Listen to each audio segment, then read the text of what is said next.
साथियों जोहार सभी को हैप्पी जोहार जय आदिवासी दिवस की हार्दिक शुभकामनाएं। साथियों आज 11 अगस्त है, तो जस्ट आज ही के दिन हम सभी आदिवासी भाई बहनों का कविता पुस्तक का विमोचन आज होने वाला है। तो वहीं पर आज हम लोग सभी को रांची के TRI में मिलेंगे। तो अभी मैं अपना यात्रा तय करने के लिए यहाँ पर पहुँच चुका हूँ। जैसे कि मेरे पीछे देख रहे हैं रेलवे लाइन बनी हुई है, तो हम लोग बहुत एक्साइटेड हैं। और मेरा गला थोड़ा सा बैठ गया है, बस ये कि 9 अगस्त को बड़ी ज़ोरदार टाइप से हम लोग नारा सब लगाए थे, क्योंकि मणिपुर की घटना को देखते हुए हम लोग जुलूस निकाले थे, इसीलिए इसे गला बैठा हुआ है। तो हम खिंचाते हैं। चलिए अब यात्रा तय करेंगे। साथियों ये देखिए हमारा सवारी पहुंच चुका है, बस इसी में पैक होना है हम लोग को। पूरा खा लिया है। ये है हमारे झारखंड का सुंदर सा नदी, कोयल नदी, जो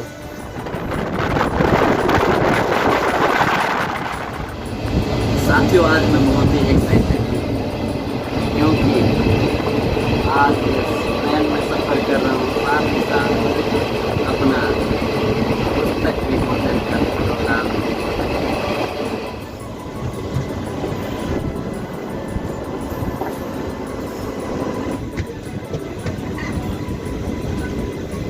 साथियों ये है झारखंड का जाना माना नदी, कारो नदी। अभी हम लोग का ट्रेन इसी से गुजर रही है।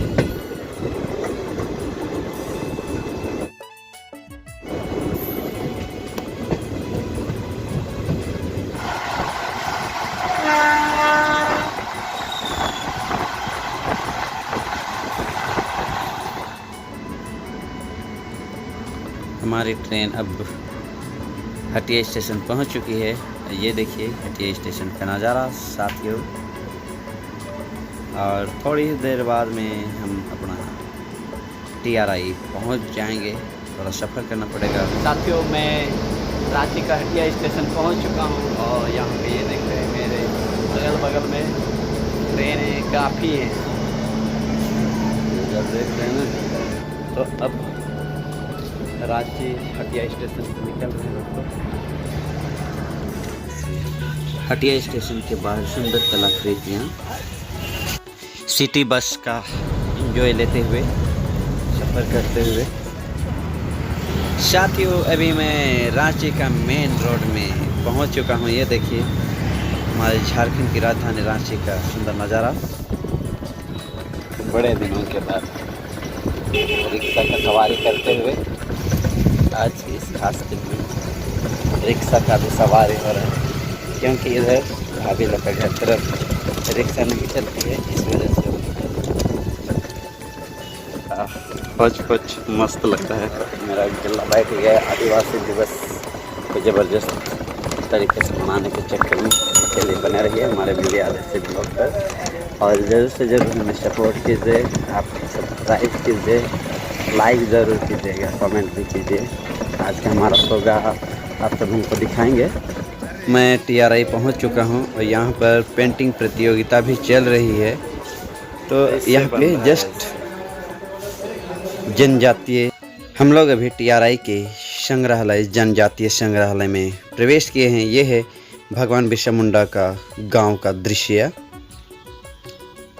और ये है हमारे पहाड़ी राजवंशों का, हमारा जनजातीय समुदाय कैसे रहते थे उनका यह जीवन चित्रण है। तो आइए साथियों सभी कोई मिलकर इस छोटे से फ़ोटो को देखकर एंजॉय कीजिए, और हमारे लोगों को जानिए कि हम लोग पहले कैसे रहते थे। सभी समुदाय के यहाँ पर पिक्चर्स लिए गए हैं। रामदयाल मुंडा जनजातीय शोध संस्थान आते हैं, तो यह संग्रहालय में ज़रूर घुसिए, और यहाँ पर झारखंड के अनेक जातियों का जीवन चित्रण यहाँ पर मौजूद है। तो बिल्कुल यहाँ पर घुसना मत भूलिए। बहुत ही सुंदर रमणीक है और आगे भी कई एक चीज़ें हैं जो आप सबों को मैं नहीं दिखा पा रहा हूँ, उसके लिए खेद रहेगा हमें। तो साथियों, हमें सपोर्ट करने के लिए ज़रूर से ज़रूर हमारे चैनल को सब्सक्राइब कीजिए, लाइक कीजिए, शेयर कीजिए और कमेंट भी कीजिए। तो ये हमारे संपादक मंडल और कवि मंडल के साथी लोग यहाँ पे जोहार सभी को। इन्हीं का पुस्तक का विमोचन होने वाला है जो अपने में ही बेहतरीन है। ये है हमारे साथी जो आज यही पुस्तक का विमोचन होने वाला है। यहाँ पे हमारे सभी साथी लोग बैठे हुए हैं जो बहुत ही इस पल को सुनहरा बनाता है। कैसे लग रहा है संपादक जी? बहुत ही अच्छा लग रहा है। आज हमारे पुस्तक का लोकार्पण होने वाला है। धन्यवाद। हमारे बीच में कई एक साहित्यकार यहाँ पे मौजूद हैं। ये है TRI का सेमिनार हॉल। दादा जोहार। मैं सिमडेगा से। अच्छा वो अनुज मामू। अच्छा, मामू लगे। हाँ, बैठिए। कुछ ये दादा हैं इस रामदयाल शोध संस्थान के ओनर तो नहीं बाकियों के जैसे हम भी यहाँ पर सीखने आए हैं और हो सकता है तो कुछ बताएंगे भी लोगों को। हाँ। अच्छा, इस बार का आदिवासी दिवस कैसे रहा दादा? बहुत बढ़िया रहा है। एक मिनट सर, यहाँ है मामी।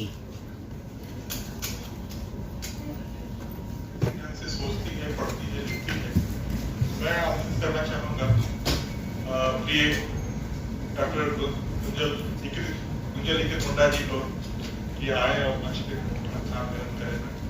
मैं बुलाना चाहूँगा डॉक्टर प्रोफेसर जी को आए और अपना ग्रहण करेंगे और प्रोफेसर दीपक जी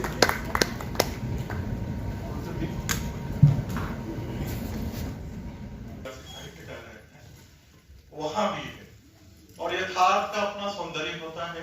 सौंदर्य के लिए चांद का चमकना और मादर का बजना और महुआ का टपकना और बांसुरी का बजना जरूरी नहीं है। हर यथार्थ में खासकर के जब वो मेहनत कर रहा होता है शरीर, तो उसकी जो लय होती है, मेहनत कश की जो लय है, जब वो कुदाल चला रहा है या हल चला रहा है, रोपा। और खूबसूरती है कि हमारे लोकगीत जो है वो सारे मेहनत के कामों को गीत में ढाल के, चाहे रोपाई के गीत हो या जाता के गीत हो या इधर के, आपको हर जगह पूरी देश या पूरी दुनिया में देखे हैं सामने में जगन्नाथन जी जो इन गीतों की तलाश में भटकते रहते हैं। तो जितने मेहनत के काम है वो सब मेहनत के कामों के साथ कुछ न कुछ गीत जोड़ा गया है। बात मैं करना चाहता हूँ। पिछले सत्र में जो कहानी लेखन पर बात हो रही थी, तो अनिल यादव जी ने एक अच्छी बात की थी जो सौंदर्य को लेकर थी कि सौंदर्य क्या है, और उन्होंने बहुत संक्षेप में ये बात कही थी कि सौंदर्य के मानक कैसे बनाए गए, कैसे गढ़े गए और उसके जरिए एक तरह का नियंत्रण बनाने की कोशिश की। जब हम सौंदर्य की बात करते हैं तो हमें स्पष्ट रूप से ये बात समझनी चाहिए कि सौंदर्य का समाजशास्त्र होता है। यानी सुंदर क्या है, सुंदरता के पैमाने क्या होंगे, हम किसे सुंदर मानेंगे। न सिर्फ इसका एक समाजशास्त्र होता है बल्कि इसके विकास की गतिविधि भी होती है। जैसे समाज क्रमशः विकसित होता है, उसके विचार, उसका मनोविज्ञान विकसित होता है, उसी के साथ साथ सौंदर्य भी विकसित होता है और उसकी अवधारणा भी बदलती है। तो अमूमन सौंदर्य को लेकर जो बात कही जाती है आदिवासी समाज से भीतर एकेडमिया में या मेन स्ट्रीम में, तो उसके विकास को लोग समाज के विकास के साथ देखते हैं कि आदिम समय का ये सौंदर्य है। कहानी प्रचलित है सीमी समा की। सीमी समा एक अवस्था है, ऐसी अवस्था जो सृष्टि के बनने से पहले शून्य की अवस्था, अंधेरे की अवस्था। उसकी दो आंखें हैं। एक आंख जब उसकी खुलती है और उस आंख से वो जो कुछ भी देखता है या उसे जो कुछ भी दिखाई देता है वो सब कुछ उसके सामने पूरा चला जाता है। स्वागत है।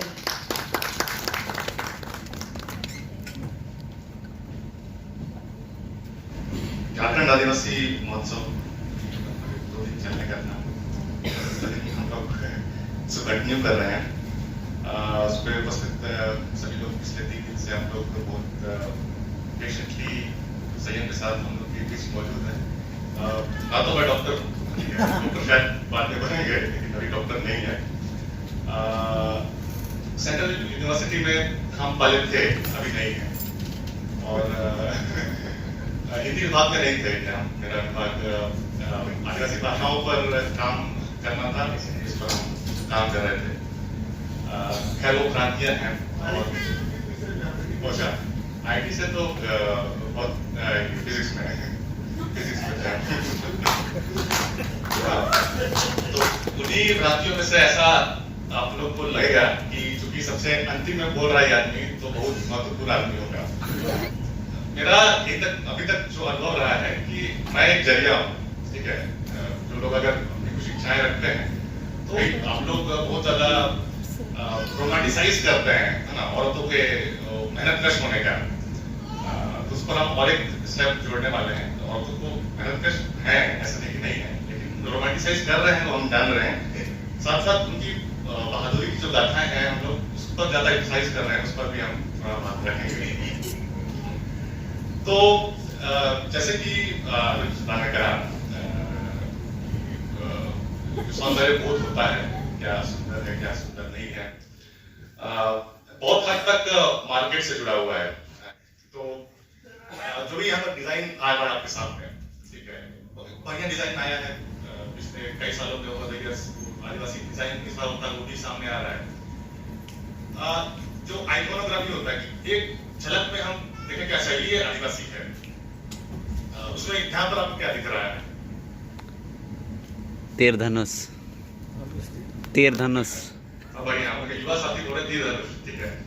तो एक जो आइकोनोग्राफी डेवलप करने की कोशिश हो रही है।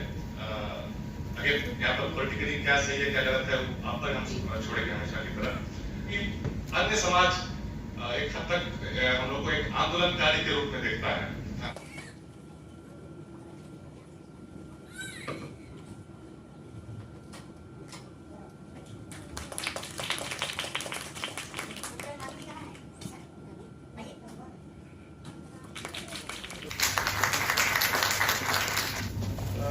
हमारे छोटे भाई हैं रुद्र मांझी जी,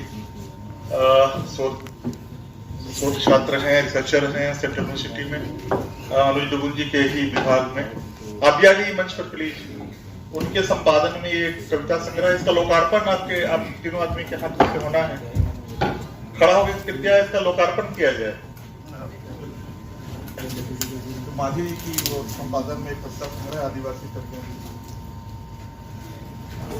इधर दिखाई जाए। संपादक मंडल के बुला लेते हैं। हाँ, सारे संपादक के लोग आ रहे हैं। कविता संग्रह है, इसका लोकार्पण हो रहा है आदरणीय मंचस्थ अतिथिगणों के कर कमलों से।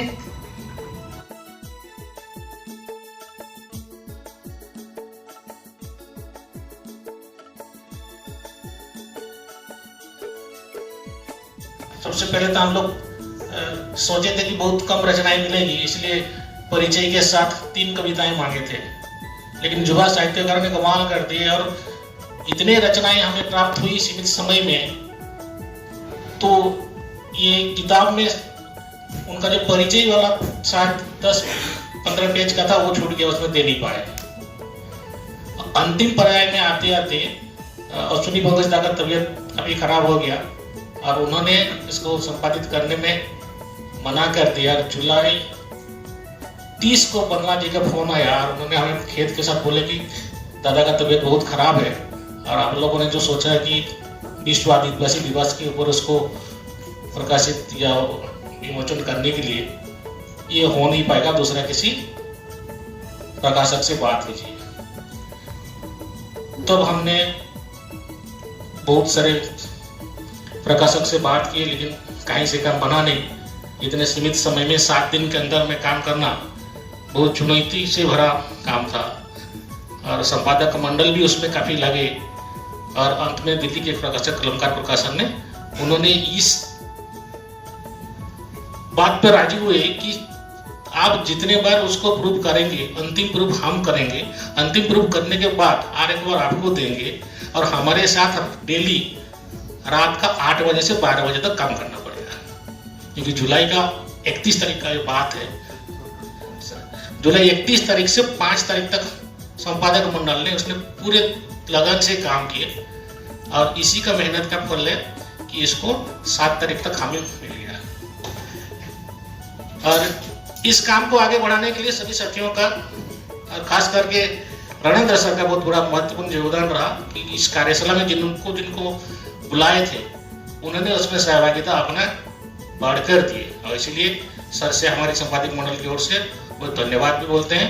और हमारे महादेव दा बीच बीच में हमें गाइड देते रहे, उसके लिए भी हमें सर को बहुत बहुत धन्यवाद करते हैं। धन्यवाद, जोहार। हमारे उत्तम अभिभावक बैठे मंच पे, हमारे विशिष्ट और मुख्य अतिथि, चूंकि ये हमारे सत्रों में नहीं थे, तो सत्र में क्या बातचीत हम लोगों ने की 3 दिनों में, थोड़ा सा परिचय दे देता हूँ सर, ताकि आप लोग को आशीर्वाद देने में सुविधा हो।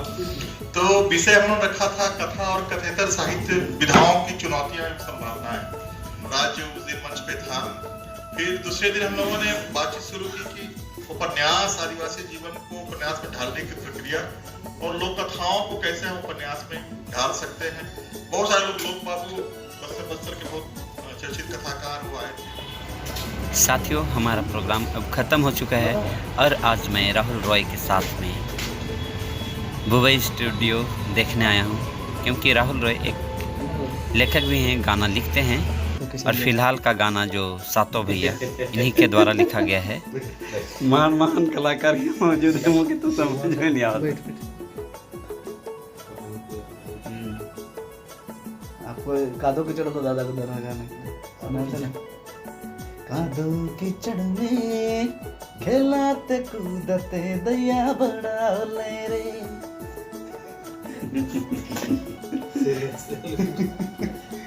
यहाँ पर साथियों बुबई दादा गाना रिकॉर्डिंग कर रहे हैं, और हम लोग उनको बाधा डालने आए हुए हैं, क्योंकि मेरा यह पहला मौका था एक स्टूडियो में घुसने का। तो मैं इन लोगों से फ़ोटो भी ले लिया हूँ।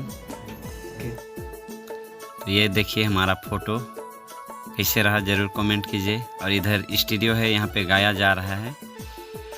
और ये है रामदयाल मुंडा जनजातीय शोध संस्थान का प्रवेश द्वार। धन्यवाद दोस्तों, सबों को जोहार।